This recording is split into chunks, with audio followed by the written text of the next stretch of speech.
Ready? Okay. I call this May 8, 2024 Viability Committee to order. Before I start, I'd like to announce John Rapp is here as the liaison to the building committee for the financial planning committee. He's not a voting member of the Northwood Fire Station Building Committee. The first item on the agenda is the approval of the minutes from the May 1st, 2024 meeting. Do I hear a motion? Maybe a comment or suggestion on them. I don't know if these haven't been here before, those weren't there before, and I didn't pick up on it. There were a lot of I said this and so and we without clarifying who the I is and who the we is. Usually meeting minutes will say a name. Did you have I's and we's in there instead of names? Yeah, I mean, I think it was probably the chief was the singular. My suggestion is that we just change that because it's not clear from reading the minutes, and usually meeting minutes are written kind of in the third party. Yeah. Other than that, they were fine. They had no other issues. So with that change? I'll make a motion to approve as amended. Second. Motion's been made and seconded. All those in favor? Okay. Next is presentation by Fire Chief David. Presentation by all of us. I'm going to be starting off. Before I get too far into this, let us go ahead through the presentation. If you have questions, just store them inside because we may answer them later, right? And then when we get to the end, everyone will have a chance to speak, ask questions, come up. I will ask you, I'll insist that you come up to the podium to speak, your name and your address for the record so we can make sure that we get the minutes right. So I'm going to cover project history, a little bit about why we're doing what we're doing and how we got where we are. Amy's going to go ahead after that and talk about the design development, and then Tim's going to come up and talk about cost and comparisons with a couple of, with our 2019 and our 2024 projects. That's where we're going to go. So we started, I came here in 2016, and I was told when I came here we were building a new fire station. In fact, it was actually part of the advertisement that went out that we're building a new fire station, which is kind of why I applied. No, but that was one of the things that was in. I looked back to find out when this all started, and it started back in 2012. And actually, I think we found stuff that goes back further than 2012. I found an original item that went back to 2007, where the original feasibility study had been drawn up. So we go back to 2012. We ended up going ahead and we did the feasibility committee in 2017. Through the feasibility committee, we looked at all different types of properties. We sent out an RFI, request for information, to anyone that was in a catchment area that we designed. Shh, you guys can leave, making noise.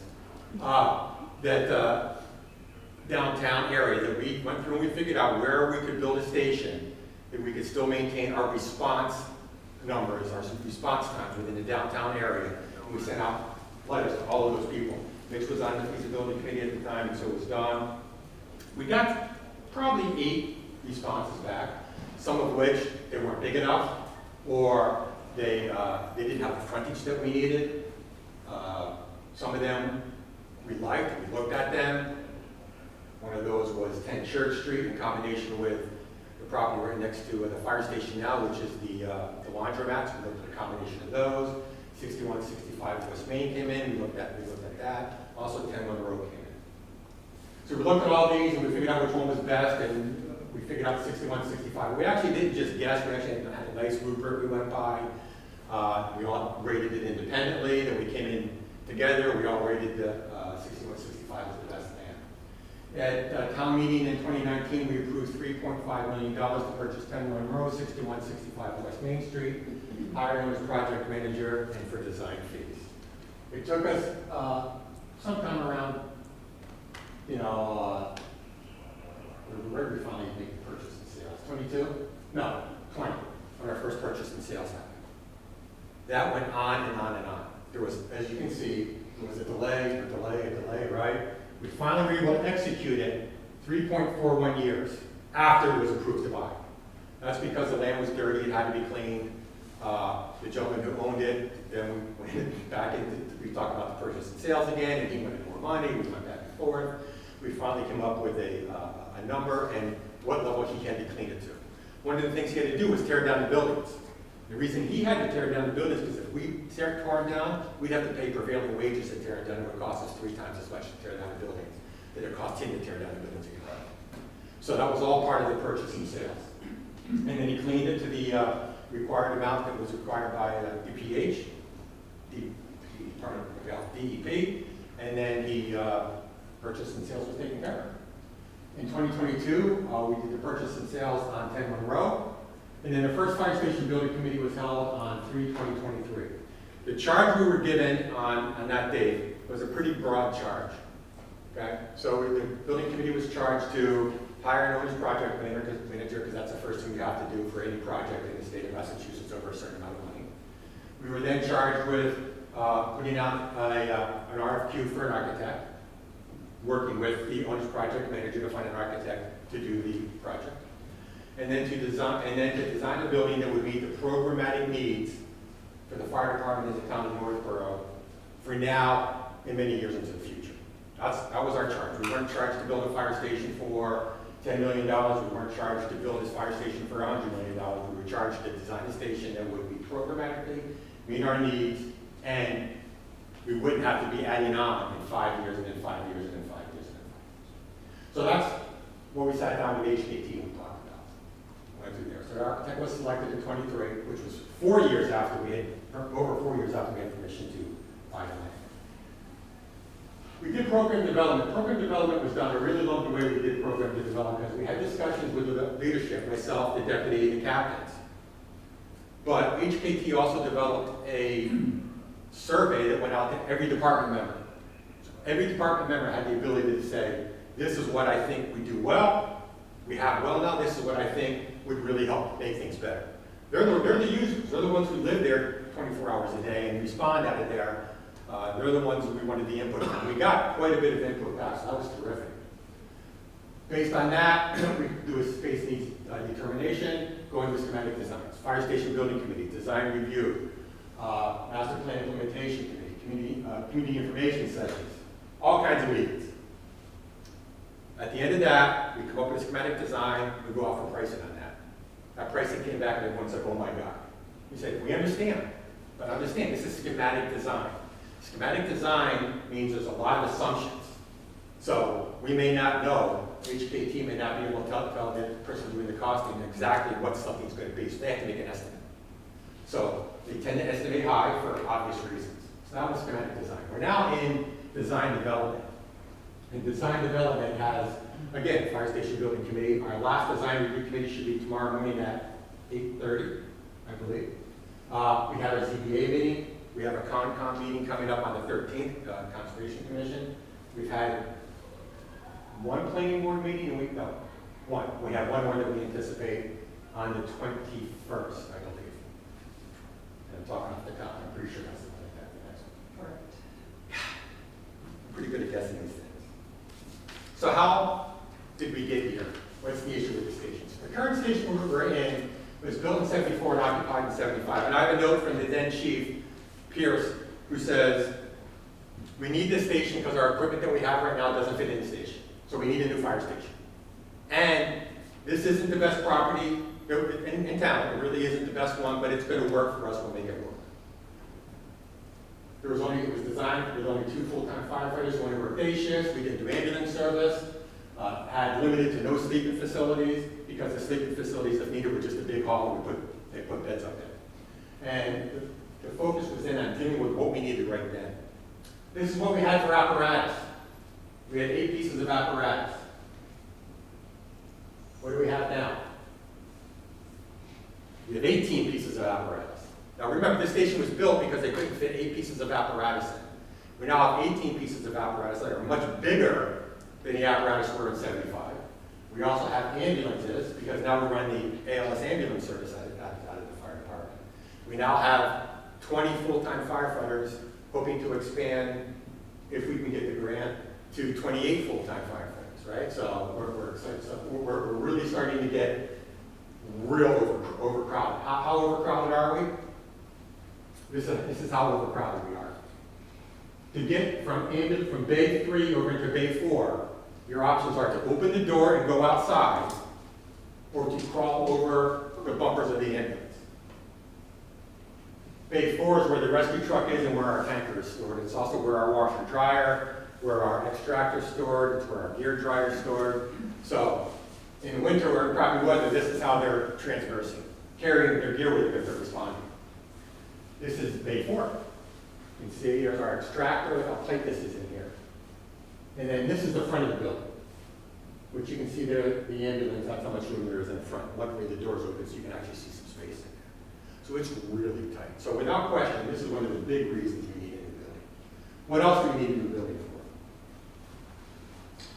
for? The number one cause of death in firefighters right now is cancer. Number 2 is suicide, unfortunately. Number 1 is cancer. So they attribute this to a couple things. Number 1, obviously, we're fighting fires. Happens, right? Our gear gets contaminated. Right now, when our gear comes back, it goes on a rack right next to the trucks, right out in the open. Or it gets washed and then gets dried out in the open and then sits out in the open afterwards. So there's been big studies. Firefighters have a 9% higher chance of being diagnosed with cancer and a 14% higher risk of dying from cancer than other people in the United States. So that scares the heck out of me. I can tell you personally, in Northborough, I know 2 that have overcome, 1 to 2 that have passed, and that's just since that I know. Okay, and I've only been here for 9 years. In my fire service career, I know a whole lot more than that. So we're trying to do things to take care of that. Things that we're looking at is learning about cancer-causing carcinogens and what we can do with them, how to decontaminate them, consider healthy green elements in a fire station. We'll talk about that in a minute. Review hot zone design plans and apply them to your existing station. We've done the best we can with hot zones to keep the dirty stuff where it's dirty. When I grew up in the fire service, and I'm sure when Captain Brewhart started in the fire service, because he's old too, our gear went upstairs to our bedrooms, and my pants went at the bottom of my bed with my boots in them, and when I was a call, I got up and I jumped in the pool. That stuff doesn't leave the apparatus floor now. It stays on the apparatus floor. It gets washed, it doesn't go into the training area, it doesn't go into the kitchen, it doesn't go upstairs, it stays away from all that. That's good, we've learned. We actually can learn things. We've also learned that's a big issue with mental health. As I mentioned, number 2 is suicide. Stations really weren't designed with mental health in mind. When I first started in the fire service, we were told, it's the job, suck it up. You go to a call, it's a fatal involving whatever, it's the job, suck it up. Well, we've learned. We don't do that anymore. But the stations aren't necessarily conducive. We have guys that are sleeping 3 to 4 to a bedroom. If you're having an issue and you need some quiet time, there's no place at a fire station right now to go, at our fire station. If you need to go talk with someone, you need to go talk to your captain because you just had a really crappy call, there is no place to do that, where someone else is going to walk in. And firefighters, as you probably know, are slightly macho and don't want anyone to know that they're having issues. So what do they do instead of, there's no place to go, I just won't talk about it until it's too late. They make the ultimate stupid decision. So let's talk a little bit about the hot zone, cold zone, warm zone. The way the station is set up is in 3 zones. It has a hot zone, which is the apparatus bay, and the additional offices, not offices, additional storage units, service units, the maintenance unit, everything on the left-hand side. It's also where the mezzanine is on that left-hand side. This is where the contamination is. This is where we keep our dirty gear. This is where the trucks that are dirty are. This is where the trucks start up. Don't forget, we live either next to or above a garage. Until about a year and a half ago, it's been about a year and a half now, okay, where we got the exhaust system that hooks into the side of the trucks. Every time the truck started up, station film was diesel exhaust. It doesn't happen anymore. And now it goes into the catchment system and goes out, but that's only because we get a grant to put the system in. That system will move to the new station with us. So that's a hot zone. Your transition zone is your decon area. You can decon your gear. It's your laundry area. It's where the gear is stored after it's deconned. It's where our showers are, so we have decon showers up in this area, so you get contaminated either on a medical call or on a fire call. We don't have to go upstairs to the personal showers where everyone else is. We can actually decon downstairs, so we're not spreading that contamination around. So that's the warm zone. The cold zone is admin, which is everything on this side, I'll be bringing stuff, and the living quarters. No turnout here. No dirty uniforms. You get something on your uniform, you get contaminated at a medical call, you get blood on you, whatever, you take care of it when you're not in the green zone, you get it cleaned up. So that's how this is all broken down. One of the big things, and I talked about suicide, is having that ability to step outside for a minute, right? So right now, we've set something up at the current station. We had a place out back where we had one of the trailers. We moved the trailer, we put up a little fence, and the guy can go outside and sit outside for a little bit and clear his head or her head if it's one of the females, right? So it gives you the ability to do that. We also built in a quiet room here for two reasons. One is a study room, because when firefighters get promoted, there is a boatload of studying that's going on. Plus, a lot of them are in classes all the time, either continuing education or they're going for another certificate, another certification, a higher level. So that's what that room's for. But we've also built into here the ability to be able to sit and look outside, have an outside area where the guys can go outside and sit outside and have a meal and cook up on the second floor, where they don't have to worry about, is everyone looking at me? Because I can tell you, where we hung out when I was in Merrimack, New Hampshire, and I was a young firefighter. We wheeled the chairs. You guys have seen the old shows where everyone sits out front in front of the fire station smoking the stogies? Yep. That was us. I can't smoke down here, but back then we all did. That's what we did. We sat in front of the station. And we used to get chastised. Look at those guys sitting around doing nothing. My gosh, whatever our tax dog was going through. Da, da, da. And they're right. You know, so the guys stopped doing that. They stopped getting that place to go get their head straight. Now we have a place to do it. So that's what we're looking forward to. So that's kind of how we got where we are. Amy's going to go ahead and talk about the design. Tim's going to talk about some cost. I'll be here. If there's questions afterwards, we can go ahead and jump into questions. So the chief talked about the feasibility study that was done in 2019, and there's been a lot of conversation in the committee, and we know there have been members of the public who talked about the differences between what was proposed in 2019 and what's being proposed now in 2024.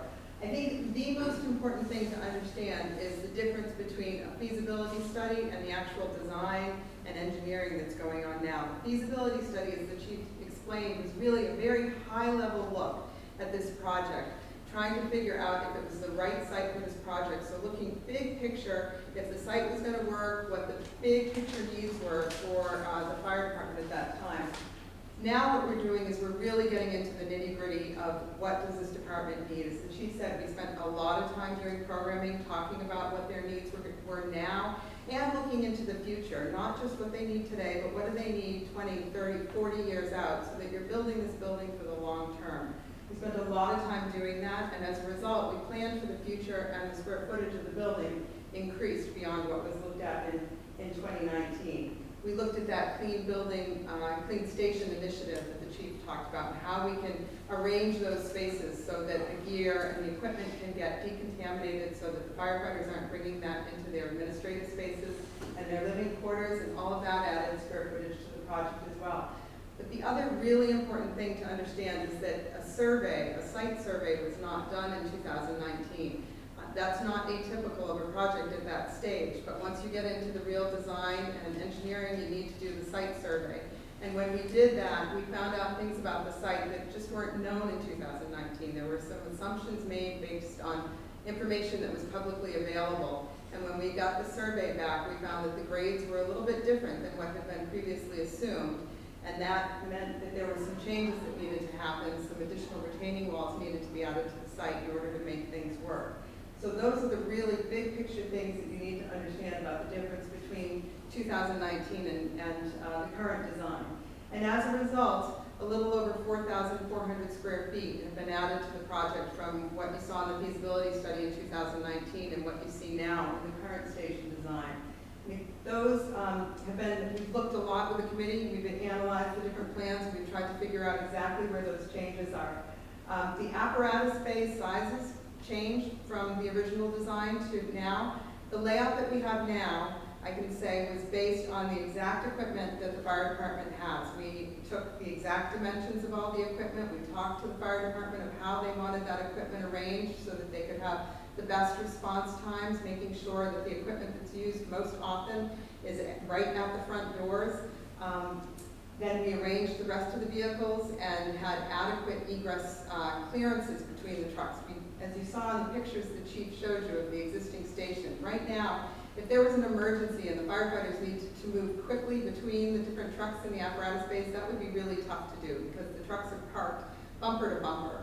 And that's not allowed by the building code in a new building. We have to make sure that we have an adequate egress space between the trucks when they're in the station so that if there was an emergency and they needed to move, they could safely move through that space. So the current station design takes all that into account, and the building got a little bit bigger because of that. Making sure that we had that clean station concept, increase the sizes of some of those support spaces, increase the circulation around those support spaces. That increased the size a little bit. Making sure that we got an elevator in and that all the spaces meet the building code made the building a little bit larger. Accounting for the future growth, which we talked about. And then the cost increased a little bit too, which Tim will talk about in the future. And a couple of the big drivers for that are the energy code.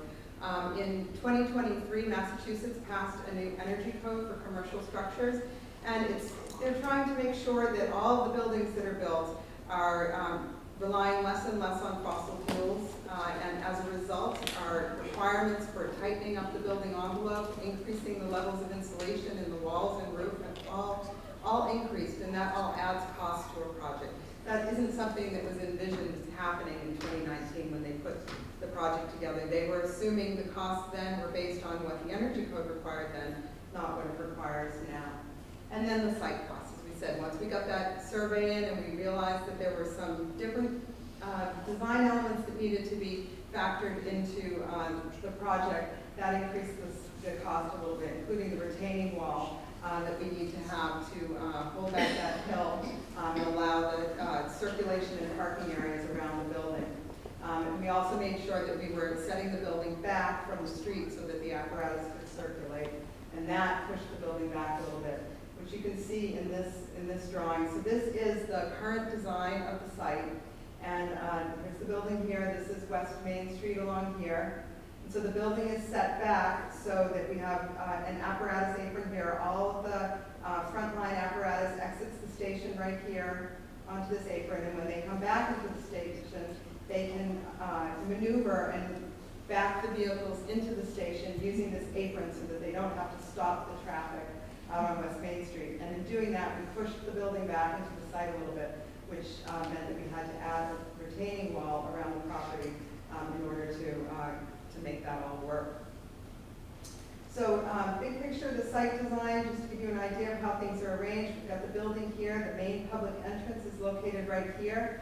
All of the public visitor parking is located on one side of the building, where the employee staff parking is located here. So the staff and all of the apparatus exiting from the rear of the building can exit over here on this drive, and they're separate from any of the public vehicles and any pedestrians who are leaving their vehicles and entering into the building. So that's a safety feature, keeping those separate so there's no crossing of members of the public walking into the station and emergency vehicles exiting. The building was also placed back on the site so that as the apparatus comes out of the station here, they have good, clean lines of sight going up and down Main Street. By pushing the building back a little bit, it gives the firefighters a chance to pull out onto the apron and start looking down the street from either direction to make sure that they have clear lines of sight. They know what traffic's coming and what's not coming if they come.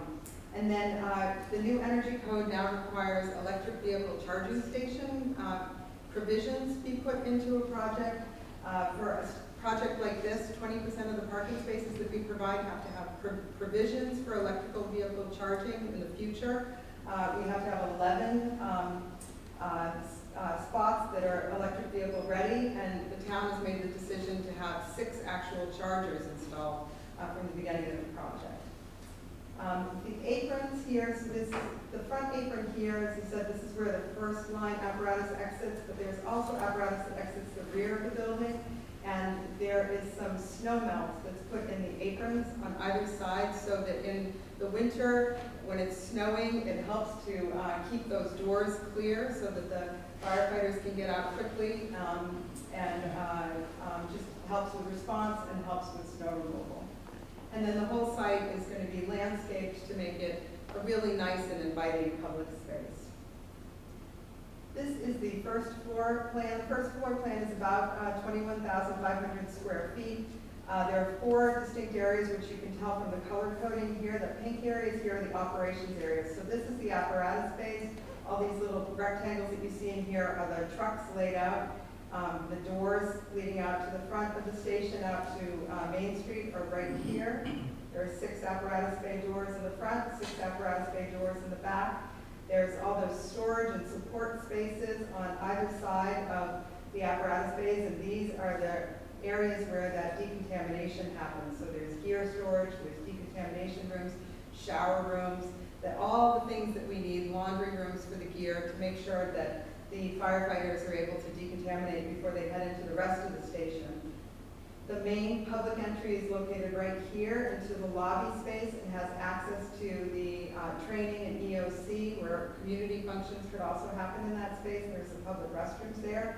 So this is all the public zone. And then beyond that, this purple color is the administrative offices for the fire department. So the chief's office, the deputy's office, there's some other shared offices and different support spaces for them. And then any of the gray spaces are building support spaces, mechanical, electrical, some general storage spaces, elevator spaces, those sorts of things. This is the second floor plan. This is mostly private space for the firefighters. The green are all the living quarters. So we have 7 dorm rooms, which are located right along here and back here. There are some lockers right outside the dorm rooms for the firefighters to store their personal bedding, personal effects. There are some toilet and shower rooms.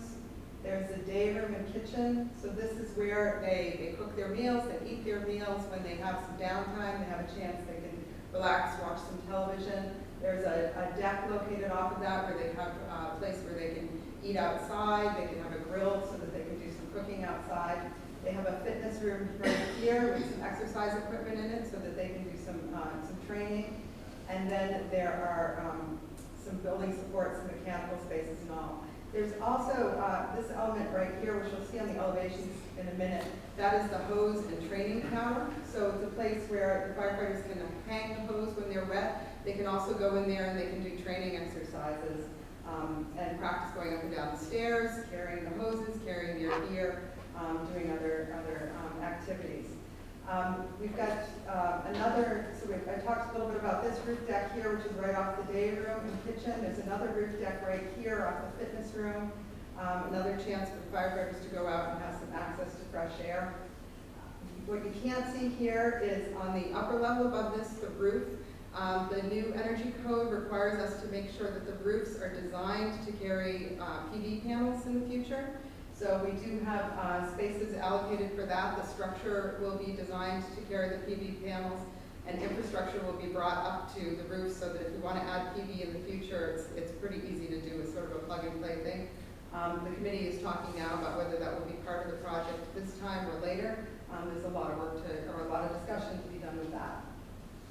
And let's see. These are the renderings of the front elevation. This is what you'd see from West Main Street. When we approached the design, what we heard from the community, from the committee, was that we really wanted a traditional New England look for the building. And so we talked a lot about what that really meant. We looked at the different buildings in the Northborough town area, the downtown area, and around surroundings. We looked at some of the brick structures. We knew that they wanted to have really durable, low maintenance materials that make it easy for municipal employees to maintain the building going forward. And so masonry was a clear choice for all of that. So we looked at brick, we found some red brick examples in other buildings in town and used that as inspiration, along with, we looked at the old town hall, the original town hall building, and what its original color scheme was. Right now it's red with some white trim lines, but originally it had brownstone elements and brown trim lines, and so we looked at that for inspiration and brought those ideas into this building design. We also incorporated arches. There was a lot of discussion about adding arches into the building, so we incorporated arches into the main entrance, and then repeated that element again over the apparatus bays, grouping the doors together. And then we have that hose training tower that we talked about, which has a clock. We have some sloped roofs over the administration and living quarters, and then there's a flat roof over the apparatus bays. What you see here, peeking up above the roof line here, those are roof monitors, so that's a way to get natural light into the apparatus bays.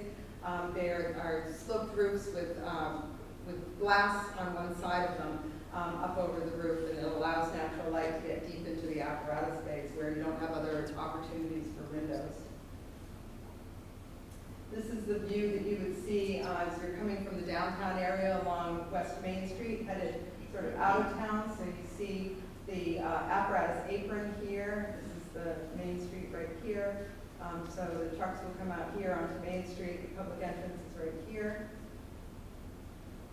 And the other direction, headed into the downtown area. And then this is the rear side of the building, the south elevation. And we brought the materials around to the rear side, but we did try to simplify it a little bit, knowing that it wasn't going to be so visible to the public, and it was a way to try to reduce the costs a little bit. So you see, we didn't incorporate any of the arches along the south elevation here, but we did keep the same materials, the same banding of accent of that darker brick color to try to tie it into the rest of the building design. So I'm going to turn it over to Tim now. Thank you. So some of this will be repetitive. First one, just talk about a little bit about the considerations as we went into the project. So fire station location was obviously critical. As the chief mentioned before, having a station in the downtown area met the needs to be able to get to the various incidents around town. If you move the site to somewhere outside the center of town, the response time to the other side of town would be longer and really wouldn't satisfy the requirements and might need for a second station. But really want to talk about the considerations for as far as the municipal projects and procurement. So we do have mass general law that we have to follow. We have to go through certain procurement laws and procedures. And so they're spelled out pretty clearly. They're Mass General Law 30B, Chapter 149, that's all on our bidding and procurement process. We also have, as part of that, we have prevailing wages that we have to adhere to. We have to go through the open bid process where documents have to identify the materials that are going to be used. And so we have even consistency amongst the bidders, so bidders just can't submit other items. We can't dictate one item. We have to go through an open bidding process. We can't go through the proprietary item without a real necessity and getting votes to do that. So the bidding, we're estimating the cost of the bids to come in. The estimators are using that and understanding that we're going to be bidding in the future. So they're right time for what the cost should be when we go out to bid. The bid cost, or the total project cost, right now includes contingencies so that we understand what will be included in the project as we go forward. Not everything is going to be identified early in the bid, in the design process, and you have to understand that there's things that we're going to need to, the estimators have to build in a contingency to cover those costs. The current estimates are based on going out to bid in the fall of this year. And obviously nothing gets cheaper, so if we're delayed for any purpose. If we have to go out later, things aren't getting cheaper. It's going to just cost more, whether it's 7 to 10 or 4 to 8. Nobody really knows, but the bottom line is that the cost would increase. And that goes for, if it's not passed this year, the committee's choice would be to move forward with a similar project, if not the same project, a year from now, and then that would, again, have a year of escalation in cost. So the estimators, as they go forward, they have it really kind of break the project down completely, but there's really two buckets, the hard costs and the soft costs. The hard costs are really the cost of construction from the contractor, so the building, the site, anything that really the contractor has the responsibility for, where the soft costs are all those other items that within the project, all the fees and expenses, your oversight costs, your independent material testing, your assessments from utilities, all those types of things. And then we have, not to get confused with the design and pricing contingency, but we also have construction contingency and owner's contingency for those things that come up during construction. Things always come up. We're going to have some change orders. We're going to need to have a line item within the budget to address those items as we go forward.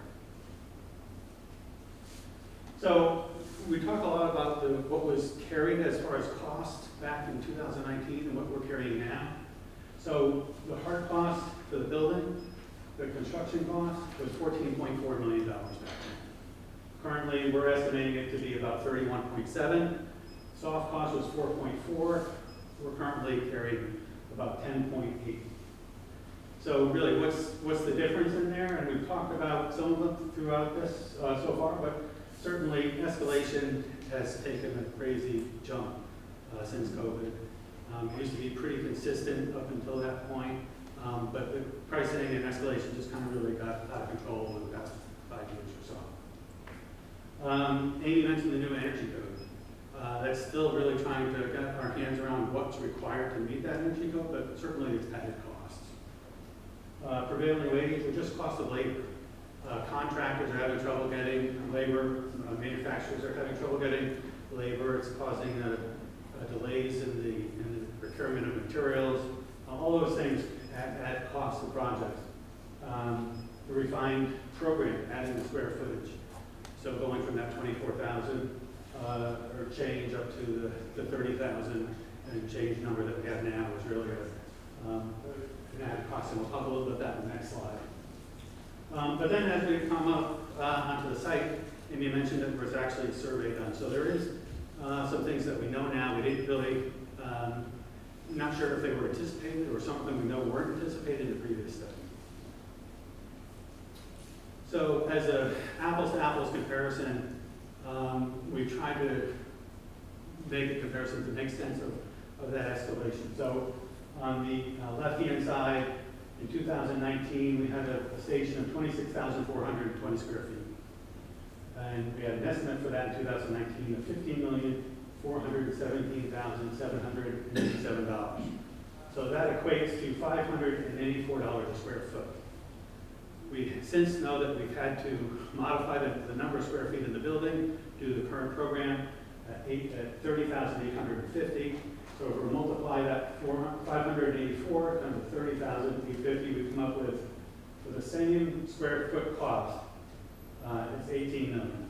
So that 26,000 square foot building in 2019, if you upsized it to 30,000 square feet plus, you come up to just over $18 million.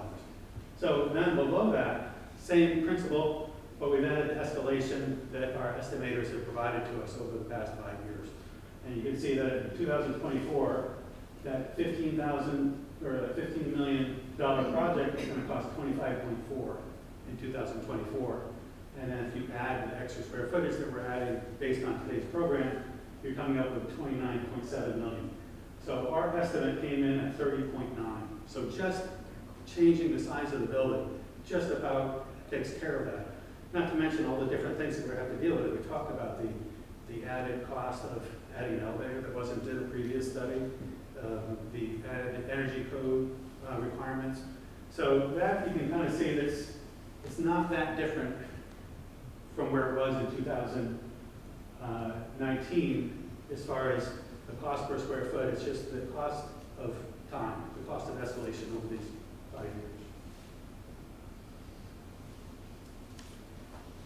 So we started this process to go through and get it estimated. We had the estimating done at schematic design, and we had a range based on a number of different alternates and things that we could either add or subtract or change within the project. And we had a high of just under 50 million and the low at just under 43 million. So once we got that estimate back in, took a look at it, went through it, made some adjustments, found where maybe something was carried in multiple places and fine-tuned it a little bit. And we came back and we were at a 50 or 45.3, we'll say, or 45.2 as a high, and it moved down to 39.7 as a low. Since then, additional decisions have been made based on some of these assumptions or some of these options that we could choose from. And so we came up where we are now is our high state of opacity is 45.7, we'll say, and the low has gone up from the 39.7 to the 42.8. But one of the big driving factors in that is going with a geothermal system, which is maybe more expensive first cost, but over the lifetime of the building, a reduced operational cost. And also with the cost of that geothermal system, there's the Inflation Reduction Act has some incentives that you can get afterwards. And so we're estimating at this point that just under $2 million could be returned back from reimbursements from the federal government. So that with that reimbursement or rebate, it goes from a high of 43.7 to a low of 40.9. So that's really what we're looking at right now. But again, as the design gets further developed, we'll go through another estimate process. The next one, we'll have 2 estimators looking at it, and then we'll compare those two and really try and fine tune on some of the numbers as we go through. So moving forward, we'd like to have this in front of the select board for the end of September, for their September meeting. And then target a special town meeting, and we would have to have that no later than the 14th of October, so targeting the 7th. And then followed by a debt exclusion vote in early November, and then going out to and beginning the project, giving the notice to proceed for a early 2025 groundbreaking.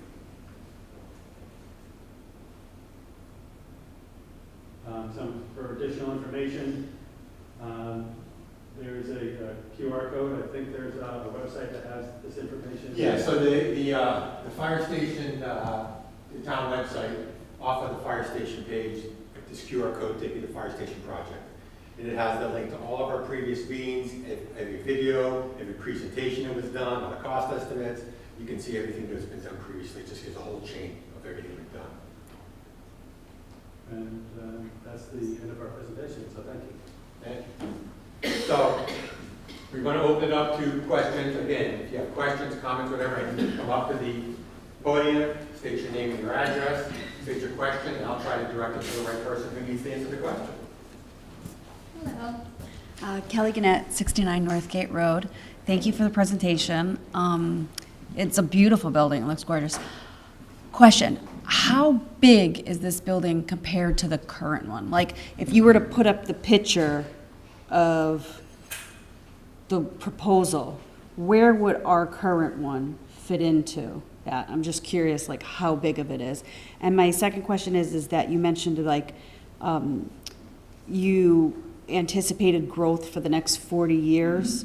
How much growth do you foresee us having in the next 40 years? I think back in the 70s, the community was probably a lot less developed than it is now, and there's not much more areas, at least that's what everyone keeps telling us, we can't build anywhere, you know? Right? Yeah. So I'm just curious, like, what the... Look, I'm going to answer your second question first. Yeah. So the second question is, where do we think growth is going to be? That's a great guess, and that's kind of what we have to do. So it's not just so much the town growing, it's the services being required that are growing, which have been constantly growing. So as our population ages, our calls go up. We're starting to need more and more medical calls. So every year we see a couple hundred more calls every year, if not. So we have to consider that, not just growth as far as population, or obviously now we're not going to be bigger than square miles we are. But it's more of our growth as far as our request and what we need. Okay? What we figured for at the very, so as Amy showed you, there were 7 bedrooms, which allows each person right now, if we go to 7 people per shift, to have their own rooms. But they're all double occupancy. So if need be, we can actually go up to 14 people with this station. Now, do I see that happening? I don't. Does that mean it won't happen? I'm going to tell you, I never thought that we would be doing the stuff we're doing nowadays. I never thought we were doing terrorism or hazardous material or advanced life support when I first started in the fire service. And all that has come on board. So we really don't know what the future's gonna bring. So that's what we have to try and plan for. So that's that. As far as size, I believe the current station is about a little over 11,000 square feet. I'm pretty sure that's what it is. This is 30,000 square feet. Okay, So that should give you, it's about 3 times bigger. thank you.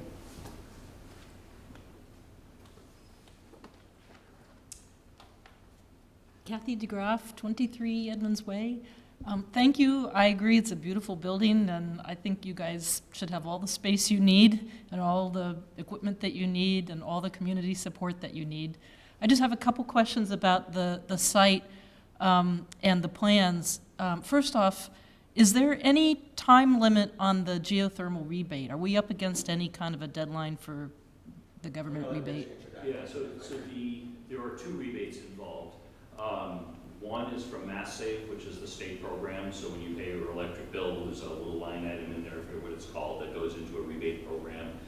Residents take advantage of that by getting free LED bulbs and things like that. For buildings like fire stations, there are bigger dollar amounts involved for geothermals. We get about $800,000 back through Mass Save, and that's based on the tonnage, basically the capacity of the HVAC system that's in there. And so that's in place, that's longstanding, and that turnaround time is pretty quick. The town has received Mass Save rebates many times before, including for some upgrades in this building.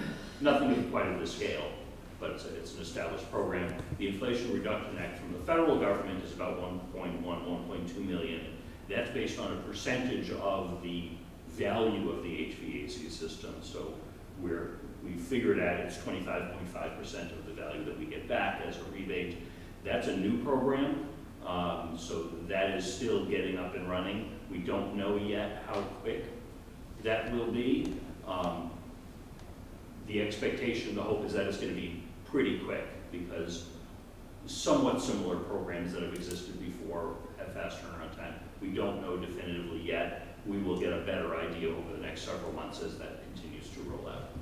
And we don't think there's any chance that those funds are going to run out or that, okay. I mean, it's federal law, so, yeah, in theory, federal law can change, but typically, even if it changes, once you're in the queue, they hold you harmless for things that are already in place. We would get in the queue the moment we, started to dig this project, next, hopefully we could start this project in January of next year, and get in the queue on that. I think it's, you never really know, of course, but I think it's unlikely. Yeah. The 800,000, that would shock everybody if like Mass Save disappeared, especially because we're paying that bill already. Yeah, yeah. Okay, and then my second question is about the retaining wall. It's come up a few times. Can someone talk about the size of that and like what are the relative costs of that retaining wall? It sounds like it's kind of a big deal. Amy, could you speak to that? I'm gonna. And what we're doing to try and, Right. yeah. Let me go back, because I always like having visual aids for these things.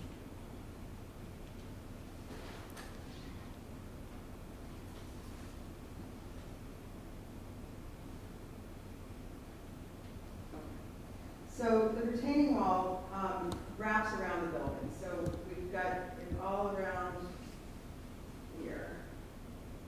And we've done a few things. The engineers continue to work on this to try to minimize the size of it. But as you know, if you just drive by the site, you can see the hill is climbing back on that site.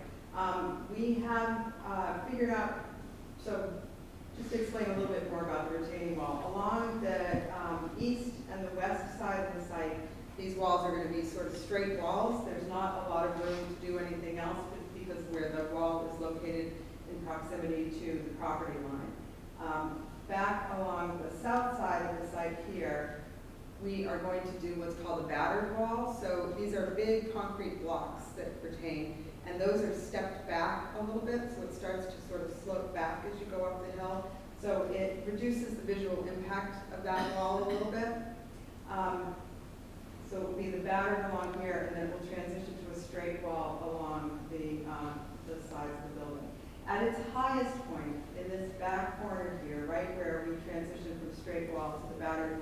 It's about 30 feet tall.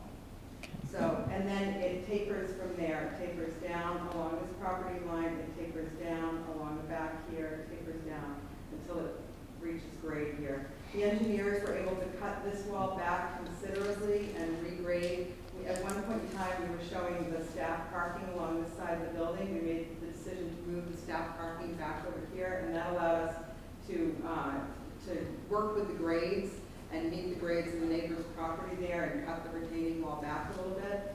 Similarly, we've been talking to the abutter on this side of the station about ways that we can regrade the existing hill there and lower the existing grade a little bit, which benefits them by taking a little bit of pressure off of their retaining wall. But it also means that then we can lower the retaining wall along this side of the property. The engineers are still working on that. That's something that we just started discussing with the abutters in the past couple of weeks, so it's really new. But we're constantly looking at ways to try to bring that wall down as much as possible, both for visual reasons and for cost reasons. At one point, did we think there wasn't going to be a need for a retaining wall? Did I hear that? In the feasibility study, they didn't think they were going to need a retaining wall. But the big difference there, again, is that they hadn't done a survey of the site. They looked at, we believe, at GIS, which is publicly available information. When we look at the information that was available from GIS and compared it with the survey that we've got, there was a big discrepancy in some areas of the site where the actual grades were. So we're looking at where the actual grades are. And it has a big impact between that and between pushing the building back on the site so that we can get the apparatus to turn around on that apron without having to turn around in West Main Street, which is a safety thing. We had to push the building back into the site a little bit. That meant pushing back into the hill. Moving the parking over here, pushed back a little bit more. The depth of the apparatus bays increased from the study once we started looking at the actual size of the trucks, how they were going to be laid out, how we were going to get those egress paths between the trucks and the building. That meant the building just got a little bit deeper. So all of it pushed back into the site a little bit more. That coupled with the actual survey results meant that we needed to add the retaining wall. I see. Thank you. Thank you. Thank you for the presentation. John Ray, member of the Financial Planning Committee, speaking as a resident, 3 Laurel Ave. Just a few questions. I think one is, what is the impact to taxpayers at 25, 30, 35, 40, 45, $50 million? And is it an override? Can you help me think about that a little bit? That's a great question, and I've been trying to work with Jason Little, our financial director, and our town administrator, to get that number. It's a really hard number to give you factually, and the reason is there's a lot of moving parts, right? So there's what's coming off of the tax rolls. I need to work with Algonquin. There's what's going on with tax rolls. There's anticipated things that are going to, so it's really hard to figure that out. What they gave me, though, they said, okay, try this number, and this will be a ballpark 10,000 foot number. And that's the best I can give you. It could come down from there, it could go up from there. Right? So they're saying if it's a $45 million building, it's about $41.32 a month, or $495 a year. That's the highest. And can you help me understand what's coming off? It's not, I guess maybe I don't think it's maybe, the assumptions won't be hard to understand. Well, it's hard because every time something, so let me give you an example. If we're looking at this one. Yeah. It starts at $495 a month. It finishes at $234 a month, right? So as we pay it, that price keeps dropping down because as we pay more towards less on the interest, more on the principal, right? I knew there was a word that keeps coming down, right? So where Algonquin, the big addition of Algonquin, what we pay for that will be coming off shortly. 3 years, next, something like that. I think as a resident, I'd be interested in understanding what the total debt would be, and then kind of what the schedule roll-off looks like. And I'm also thinking of it a little bit more broadly, I think, as well. We've got the town hall, and we've got Peasley Elementary School. They're within the window. And residents are going to be faced with tax overrides, increased property taxes, and these are this kind of information I'd want to see as a resident when we're looking at this. And as a financial planning committee, we haven't looked at it, so I'd like that. I think my second question is easier. what is the NPV, the net present value of the geothermal, when you consider the rebates, and what does that look like with the operational savings versus the initial investment? I don't know. I don't know anything Yeah, about the geothermal. we went through, we had a detailed meeting. Survey. So while there, let me just touch on the. This is Deputy Chief Spacey.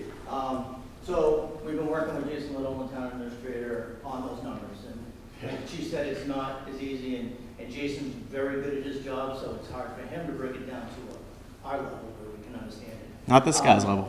But You gave me the spreadsheet, and I went, okay, what's this mean? obviously, we know that's the number one question, right?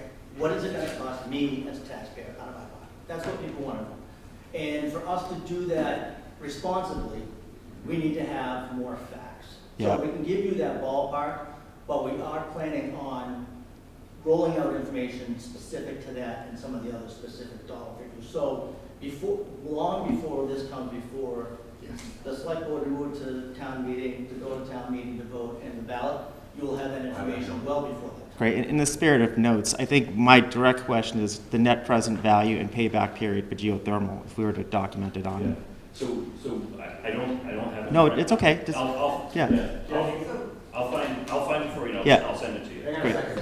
So what we're looking at, Okay, good. we have a little, so the mechanical engineers, during schematic design, they did something that's called the life cycle cost analysis. So what they do is they look at a few different mechanical systems for the building that they would recommend, and then they compare them. They run them through models, and they look at what the first cost would be, what the operating cost would be. I forget the period over which they were looking. I can't, 40-year. They looked at the operating costs over the 40 years, the equipment replacement costs, so over that time, what filters and pumps would be expected for that particular system that would need to be replaced. What would your annual utility costs be with each of those systems? So they looked at each of those. They looked at 3 different systems, and then they looked at, without any rebates, with just the mass save rebates, and then with the mass save and the federal rebates, what the cost would be. And what they found was when you factored in both the mass save and the federal rebates, that the geothermal in the end wound up being the least expensive system, and that its payback as a result was considered instant because when you look over the course of it all, it's less expensive than the others. You would cover all the costs day one of the initial investment? More than the differential. So of the three Okay. options we looked at, inclusive of the rebates, it's the cheapest of the 3. Ignoring that, it's the cheapest of the 3 once you look at the life cycle costs. Yeah, I'd be interested in seeing the numbers. Yeah. But that's Yeah. the geothermal's an exciting concept, and would be interested in seeing that. But thank you. Thanks again for the We presentation. had a lot of, I can tell you we had a lot of hot back and forth discussion on that topic. Other questions? Sounds right.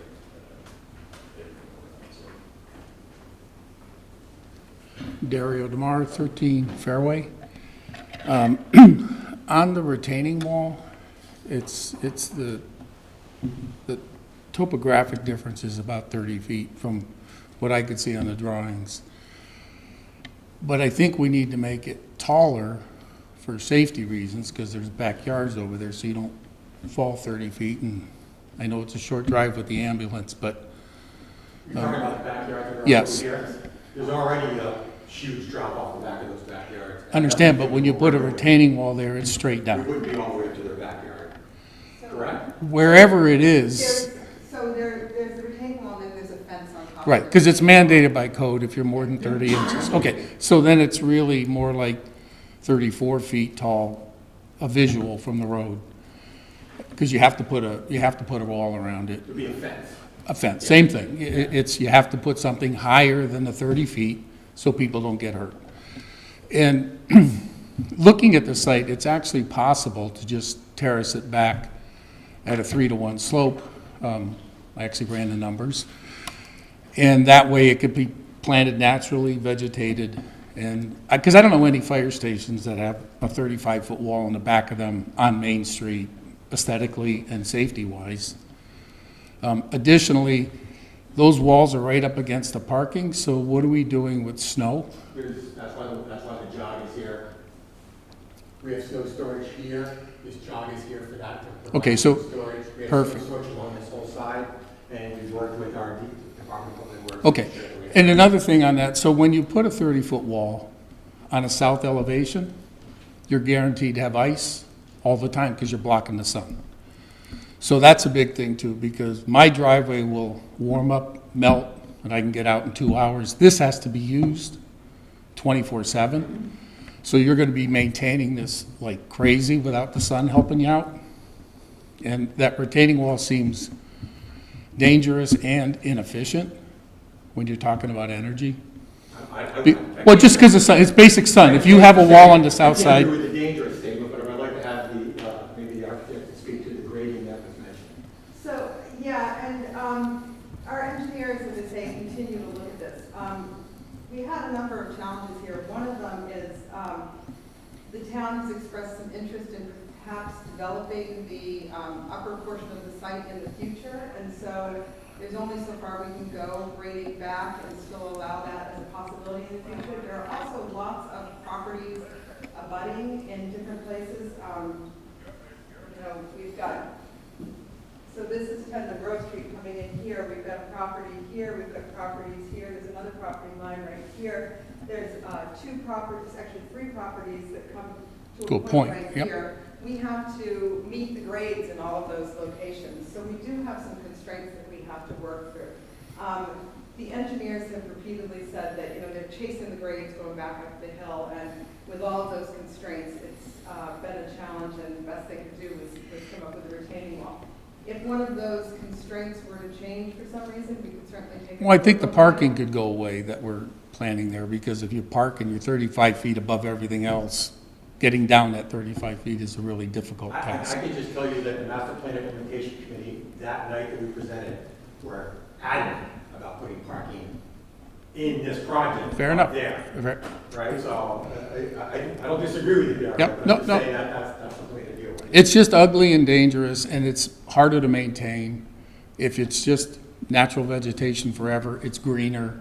Everything about it is better. There's not really a positive for a 34-foot retaining wall, whether it's fence or retaining wall. And the second thing is just the monitors. We're putting skylights above the trucks. And what's the reason for that, as opposed to above the people? Well, I think, one of the things is that there are trucks there, but it's also a working space. Spend all our time, we spent probably half the day on that apparatus for it. Right, and the sun's out not quite half a day, so you still have to have all the lights to be able to work there at night, because you're It's nice to have 24/7. natural light coming in. We have no windows in there, that would be beneficial. Yeah, and we could put windows in there. I think you have them in the doors, do you not?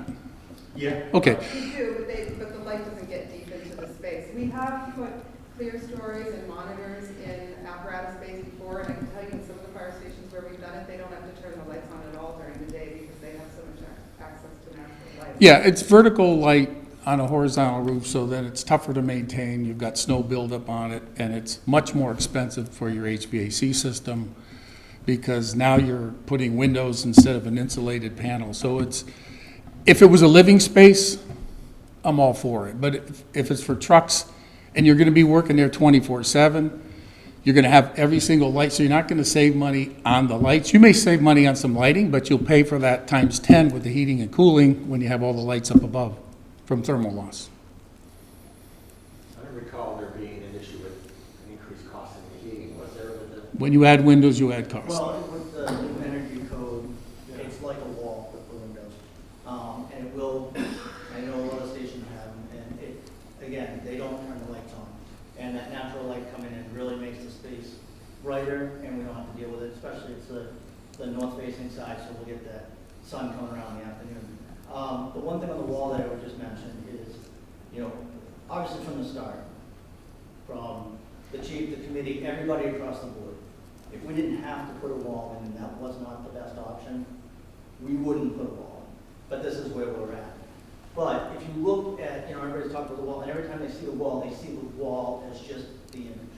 When you put that station in front of that wall, you're really not not seeing that space. Plus, if you take the trees and if you see some of the schematics with the natural vegetation and trees, you're not gonna really see that. Well, yes, it'll be there and everybody will always be there, but it's not gonna be just that bland wall that you're not gonna see. Yeah. And as for fencing, you know, there's all different types of fencing that you might not even be able to visually see. So, you know, they are working their best with the engineers, and believe me, if we didn't have to have it, because we know that is going to be a sticking point that really is gonna challenge this path. Well, and it makes sense. If it's, this room is probably 20 feet, so you're 10 feet higher than this with a wall, and that's, you're not gonna hide that. You're gonna see that. I'm an architect. I know what it looks like. I know what I try to tell people we're trying to do, but I promise you, you will see the wall. It will not look good. If you're right in front of the fire station, which looks really nice, by the way, you won't see the wall because something's directly in front of you. But I promise you, you will see the wall, and if you try to pretend like you won't, you'll find out later on you will. It's too tall to not see.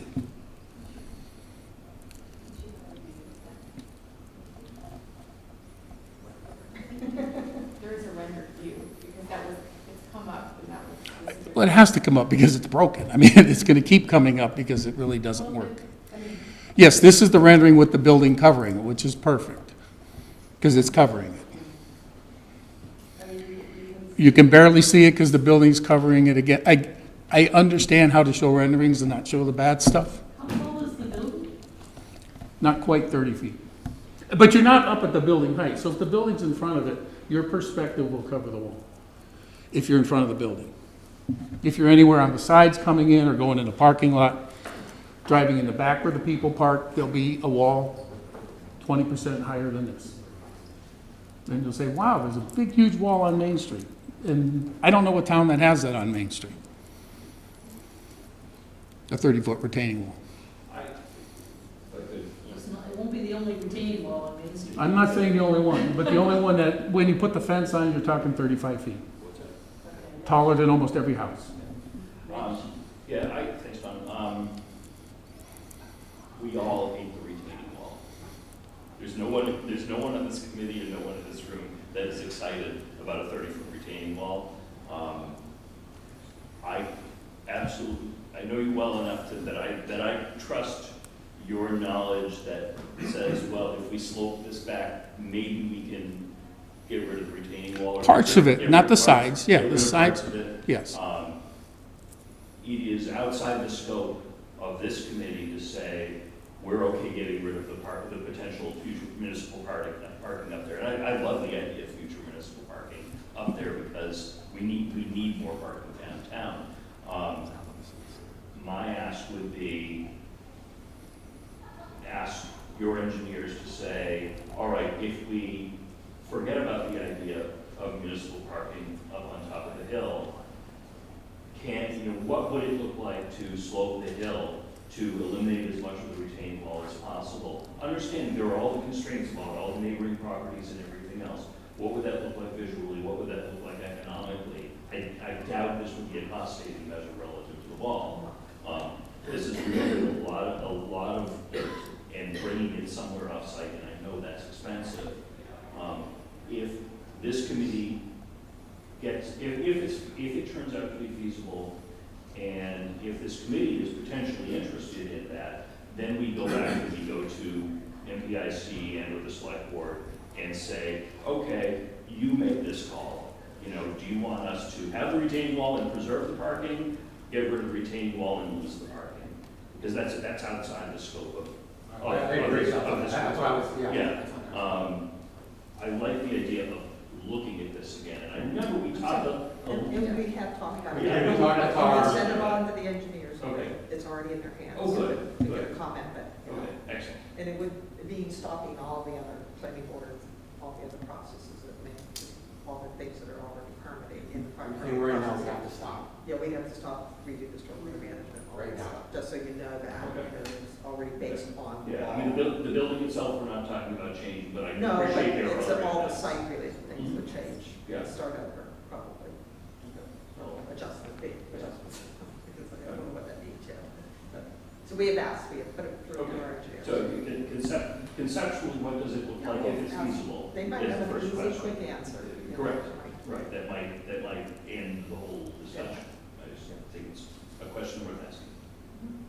Okay, thank you. If we went that route, what does it impact our delay on the timeline for bidding? Yeah, it would have an impact. So we could potentially go past the bidding date and go into the 7-10% increase. I mean, our process is the design development, we already have the bank will push right in, push up the documents so that we can bid in September and October. So we stop the project right now to study a wall and then have to decide how it is done and decide the engineering and then figure out who we have to talk to. It could delay a month, 2 months, depending on the process. So we'd be pushing the bidding potentially into January or February because you don't bid, you start not to bid between Thanksgiving and Christmas. You know, get bidders. What other, not an architect, not a builder, other than stormwater management, what other things get All the impacted? grades have been designed, all the landscape has already been designed, all that stuff has already been approved. So Yes, we what? start, we have to stop that and then redo all the stormwater management. Potentially, I don't know yet. Right. We have to, we have submissions into the land disturbance permit and for planning board and all that. So we're talking about, my thinking is it changes where the wall is back, but not where the wall is forward. Right. But the whole I hadn't thought project- about stormwater management because, again, I'm not an architect, not a builder. So it's the whole project they look at, they don't just look at a piece of it, they look at the whole. So we don't know yet, but I can imagine. Okay. Yeah. I think it's, yeah, I mean, I think it's worth talking about, weighing the pros and cons. Thank you very much. Fran Baxter at 76 Cedar Hill Road. So, I mean, I think it's interesting, the concept of the wall, because I walk past the property every single day, at least once or twice. And I don't think that, other than until the gentleman before me said that standing next to it would look like that, I never really thought about it, because I'm not going to see it when I'm walking, I'm not going to see it when I'm driving, because the building is going to obscure most of it anyway. I would be real concerned that if you put any delays on this process for what, and nothing against what Dario just said, but one person is suggesting. I think if you are going to put a stop on it or a pause for that, it should be by a vote of all of you in a discussion and sooner than later, because otherwise I could come here and say, I mean, I'm on the Master Plan Implementation Committee. I don't remember us being, I mean, I think parking is what people want, and I know of who spoke about it, very passionately, but not at the expense of this project moving forward at the cost that we're talking about in the time frame that we're talking about, because it is a beautiful building. It is more than a building. It is a working, living environment for the professional firefighters and staff that we want. We all say we want to move this forward, and it's time. It's 2019, well, before that, 2012 and beyond. We need to stop thinking about it and just start doing it. It's my feelings on how it should be moved forward. And I do think that the more education that you can give the public, the more opportunities for people to hear about it and learn about it is real important.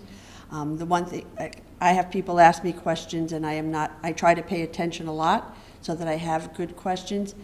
I think it would be really helpful for people to hear what it is, what a day in the life of a firefighter or a first responder is, because this is more than just an office building where people go to work from 9 to 5. My brother is a retired professional firefighter. He tells me all the time all the things that I should say in support of this project. And it is just something, I think it's important. Somebody said to me, I don't understand why they need a gym. There's one right across the street by the grill. Why can't they just go there? And I'm thinking, because when they're in the middle of working out and the alarm goes, I want them to go down a pole, get dressed, and leave. I don't want them to have to run across the parking lot, in their gym clothes to get in the truck and leave. So as efficient and effective as we can, the location is perfect for that because it's an easy in and out. The traffic will stop. I heard you say you'll push it out of the way if it doesn't. There's so many positive things. I just really hope that you have the opportunity, multiple opportunities, to say all the real good reasons why they do need a full kitchen. People live here for 24 hours or 48 hours on, 24 off, or whichever way it goes. They live here and work here, and it is important that it is both home and office, and not like what most of us had to do during COVID. It's a great comment, and to let you know, the deputy has already started on just that type of a project with me, and we've already speaking with cable. What we're going to do is we're going to do just that. We're going to take people through with a video so they can see what we do, what our conditions are we live in, why we need this, why we need that, because I think that's a great point, and Neil's already started working on that. Thank you. Give Chase, Juniper Brook Development. I have 3 issues that I'd like to bring up as reminders in going forth with this. You're going to be scheduling a special meeting this fall sometime to, I'm not going to be scheduling. well, a somebody, meeting, but yes. somebody to, and whether it's approved or not, one of the big omissions that I see with a planning project like this is a lack of a contingency plan. I haven't heard or anything mentioned about if, in fact, with the high cost that we're looking at, and with all the capital improvement, restoration, and building projects we have in town, there's been no consideration really given to the financial burden that's going to put on the resident taxpayers, which are already struggling. And 2, a contingency plan, if this doesn't go through, if it's found out to be too high and not passed, what is the backup plan, if any? Are you looking at any kind of regionalization? Do you have any ideas of a cut-down version? Anything regional dispatching and some of the regionalization that's been in the works for years out west is going to probably have to be looked at seriously here in the Northeast as well, because all of the communities are facing tremendous financial burdens for a lot of the resources that we have to deal with. And the taxpayers are at pretty much the limit. You have the wages and incomes are not keeping up with the expenses. And the other thing I wanted to bring up, the third thing, was the identification of funding sources. This isn't going to be all borne by the taxpayer. So, how are you going to fund it? What have you been looking into? And I know that may or may not be the committee's responsibility here or obligation, but it is for the selectmen, the town administrator, and finance. And we have to do give it some serious thought and get some stuff down on paper if you can before the meeting. If not, at some time, I think Brown breaking in early 25 is probably wishful thinking, but and I know the need, Cap. No question, and I'm for you, but the cost to the taxpayers and the cost to this town have got to be addressed. We have addressed contingencies several times. If this doesn't pass, like we just did in this presentation, if this doesn't pass, the same project is going to come back the next year with a 10% increase. Right, I know all that. It's not going to go down in price. Cutting 10% off the building doesn't make sense to build a building, because it's not going to be big enough, it's not going to be what we need, and we're going to be building, we're going to be adding on in a few years for a lot more.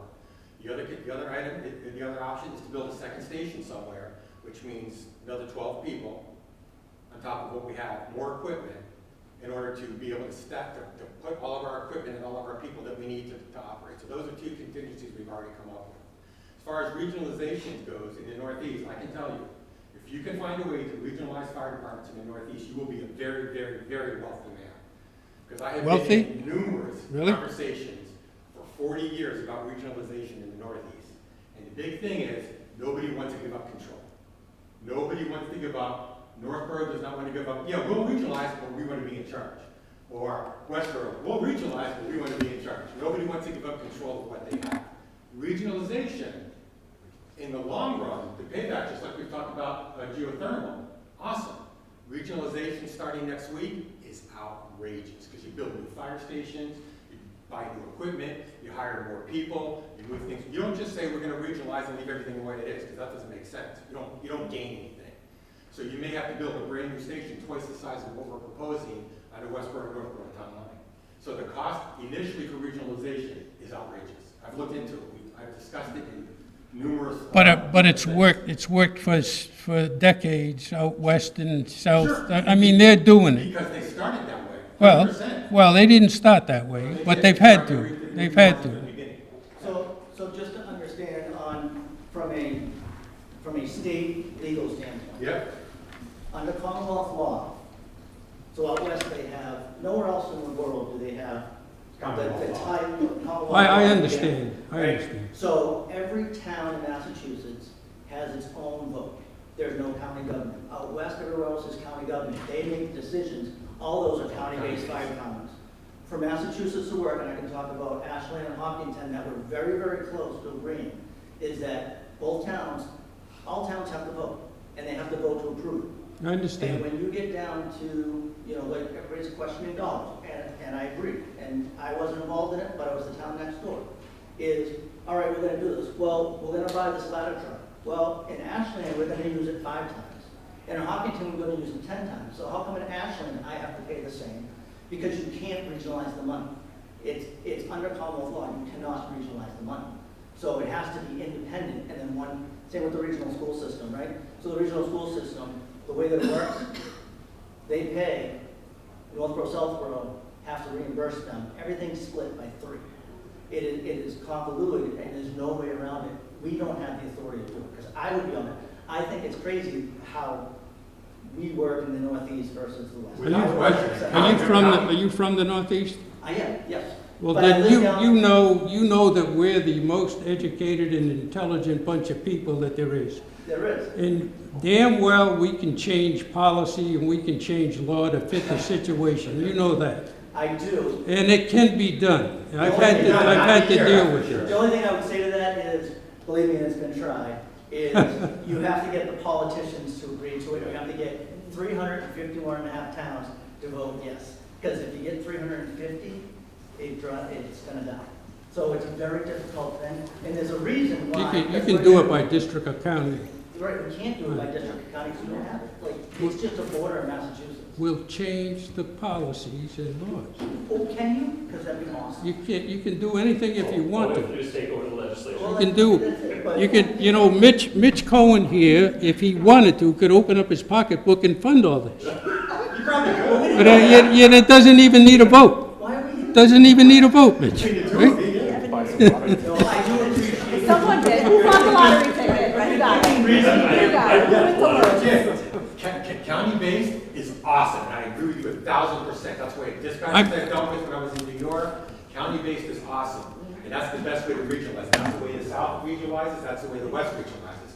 With all the excuses and the problems you brought up here, and I'm not doubting that, you still are also dealing with the fact that expenses are just outrunning income.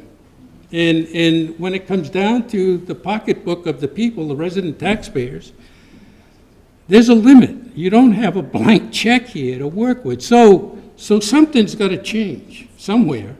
Somebody's got to start changing things. I mean, So you know what I think would be important, I'm sorry, Mitch, what I think is important, and when the other gentleman got up and talked, the money talk, it's a little, I don't want to say premature, but for this meeting, it's true, it's premature, because we don't have the factual dollar, and we don't want to go in front of you and say, it's going to be 400 and it ends up being 200. That's why I hate throwing out a $600. $400 So number, we because I are, so don't we know. are sensitive to that, and we are putting together a presentation to deliver all that information, so you'll have all that fact. I'm not questioning At that that. point, you might be like, oh, okay, or you might be like, I want to cut it, and that's what's great about.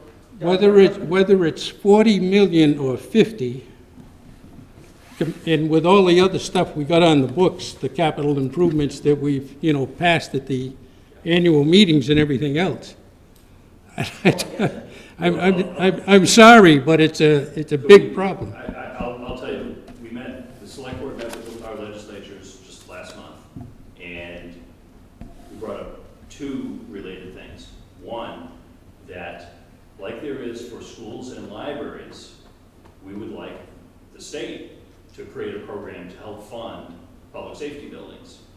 There's nothing. There's been talk about it. That's Yeah, about there's, it. there's a bill filed every year, Yep. and it never gets out of committee. Yep. And it's already been filed, it will not get out of committee. The state's got its The own state- problems. The state's State's got its own The problems. state's not, I don't see that happening, honestly, in any of our lifetimes. Because I Well- don't think the state's gonna wanna come up with the money that they do for schools and We libraries. were told decades ago when Yeah. the state aids come in, don't base your budget on Yeah. probability of Yeah, state aid, it's- but we it- still yeah, do. Yeah, well, I don't, And I we're don't, not- I don't, I you don't know- think we're gonna get any state aid out of the budget for a fire station. I don't think any town would. We did ask for an earmark.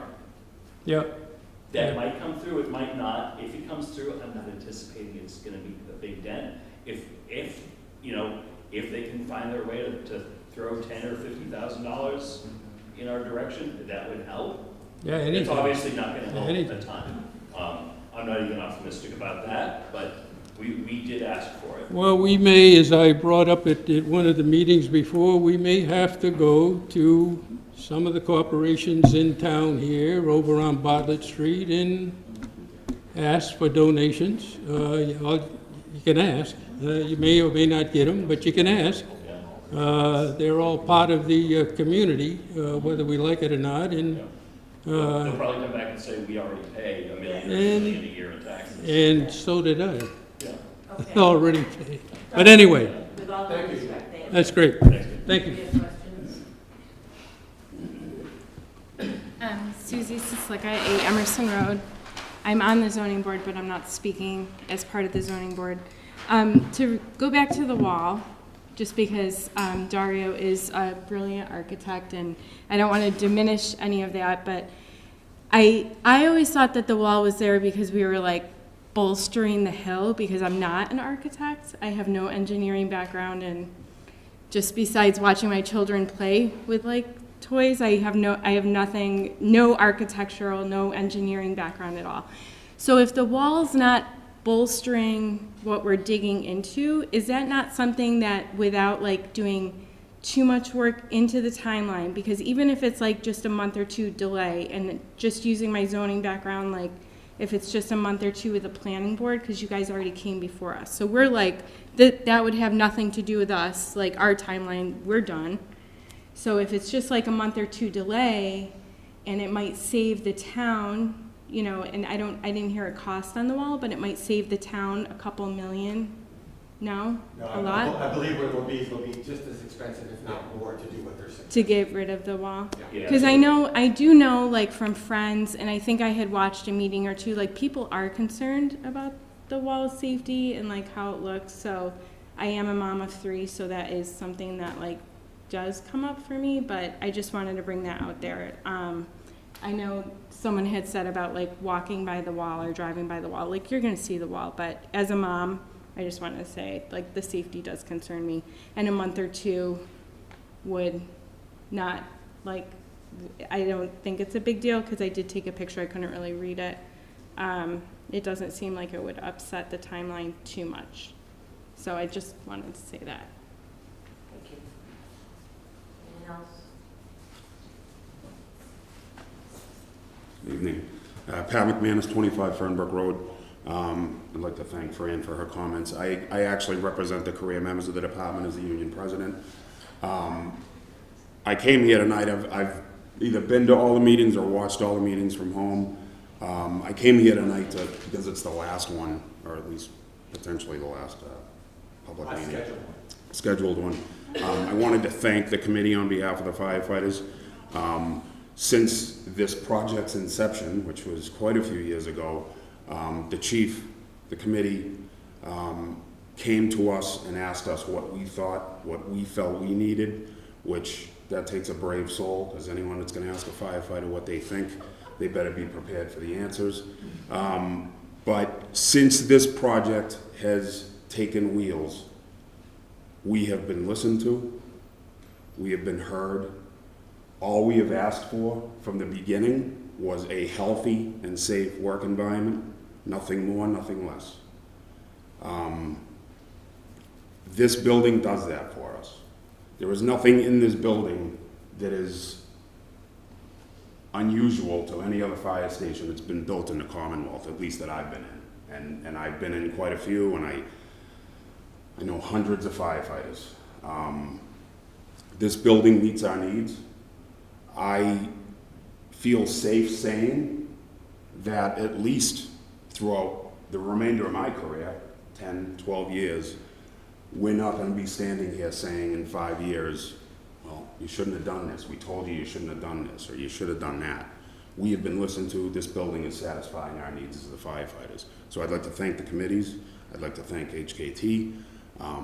Everyone's been very receptive. The boards and committees that still have to meet over this project and the ones that have met, I'd also like to thank, but I'd also urge them, please do not let this take another delay. Especially over the wall. I get it. The wall is not the ideal situation, but it's very close to the only solution that's left. This project can't take another delay. This thing has been going on for way too long. No one saw the pandemic coming. I get it. The firefighters can't take another delay. We can't. We have a tarp hanging on the front of the building we're in right now. My desk personally takes a ton of water if that tarp isn't hanging in front of the building. And some people may not know this, but up until a year ago this month, firefighters have come down in the middle of the night and have had to mop up raw sewage on the floor because a sewer pipe let go and it took 5 years to fix. And I'm not blaming anybody, I'm not pointing fingers. But if that just happened and we finally got it repaired, what else is going on in that building? And if this project gets delayed 1 month or goes into that critical next phase of potentially looking at a 7% to 10% increase, it's hard to say what's going to happen. Just one more thing to close. The cost of this building, wall, no wall, tower, no tower, whatever it is, it doesn't fall lightly on the firefighters. Half of the fire department, half of the members of the fire department, including some of the staff, live and own homes in this town. So I don't like those numbers any more than any other taxpayer here. I have to work in it, so, you know, it may be easy to say, well, you know, you're getting a new building. Well, I gotta pay for it too. So, and so do half of the other people that work in this building on a day-to-day basis. But again, I'd just like to thank the committees for their keeping us involved. And this project needs to get to town meeting, and it needs to get to the vote. Thank you, Pat. Anyone else? Hi, Mike Tejan, 30 Auger Ave. Just question, what decisions and what flexibility is there without delays? So sort of from here, how much of the project is sort of set in stone, there can't be changes as it progresses to get to that special town meeting? It's a great question, and we've talked about value engineering. I don't know if someone can speak to that much better than I could. We talked about, you know, we're looking at, if this comes in and it's cheaper, let's get rid of the underfloor heating, or let's, you know, so there's things, but we can't make that decision until we know what the cost is. Right, right. So there's certain things, what were the, I don't know. We're going through a development process right now, so we sent the design development documents out to 2 estimators. So they'll be reviewing them to the end of this month. Then we'll get those 2 estimators together and review it line by line, kind of come to a reconciled number. But at the same time, we're doing design reviews. We're taking this opportunity, so we had a snapshot of time of the documents, sending them out for review, and we'll be looking at value engineering or just improvements, or just anything we can put another set of eyes on it, external from the design team that's been looking at it every day. To try and improve the project. Sometimes suggested improvements add cost, but other times certainly we can reduce cost. But that's kind of our typical process. Other delays, like if we were to take some time to look at the wall situation, I don't know the impact of that just yet. It's just something that we've been squeezing in a lot of to get to this point, and you know, it's pretty booked up from week to week as far as our progression and our meetings and planning. So it would take some time to look at that schedule and see, does a 2-week impact really, what does that do? And so we'd have to go through that process. Okay, and there's no, I mean, I guess you don't know until you finish them, but other town boards that you have to go in front of? We have to go for the planning board, we have to, at least, well, design review tomorrow morning, planning board at least one more time, we have to go in front of Conservation Commission. Is that it? I think that's it. And eventually the select board. And then- And the select board at the end. Right, and then select board would have final sort of say or decision on certain things at what gets to the final the special No, town the meeting? select board moves, decides, and makes you, like, whether or not it's going to There be. are two things the select board does. One is it places on a town meeting warrant, schedules a special town meeting. In theory, that can be done by citizens petition in other ways, but the traditional ways goes through the select board. And number two is this would have to be a debt exclusion ballot question, which the schedule calls for, which I think is a good way of doing it, is putting it on the presidential election ballot. So it would be a Northborough only question on the ballot, and only the select board can do that. But the select board doesn't make a decision when it goes to them, let's cut this, let's do this, it goes to them as a package. Yeah. Yeah. Okay.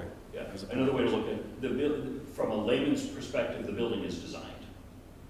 And Right. And there isn't time to change the building's design from the layman's point of view. They're still working on where the electrical outlet goes and where the plumbing goes and some, Right. some certain material choices and things like that. Big picture, this building is designed. So other decisions like the battered wall as opposed to the straight one, the type of heating system, all that, that's decided on by this committee and then passed on to them, forward from there. Correct. Okay, thank you. Yeah, that's what we've been tasked to do, is design the building. Thank you. Anything else? If there's anything else to come up? Any other business that legally can come before the committee? Madam Chair, just a comment.